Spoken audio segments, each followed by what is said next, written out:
আজকে বিজেপির নেতা দিলীপ ঘোষের বিয়ে, কিন্তু রীতিমতো ধামাকা।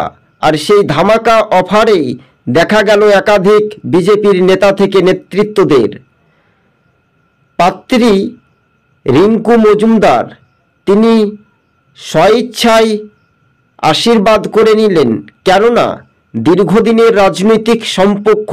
তিনি একসময় বিজেপির নেতৃত্ব নামে পরিচিত ছিলেন।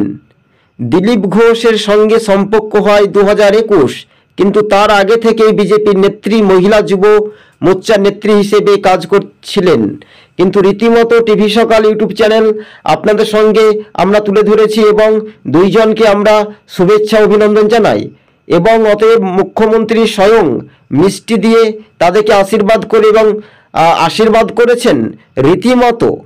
আর যারা দিলীপ ঘোষের বিবাহ নিয়ে কটূক্তি বা বাজে মন্তব্য করছে তাদেরকে আমরা ধিক্কার জানাই।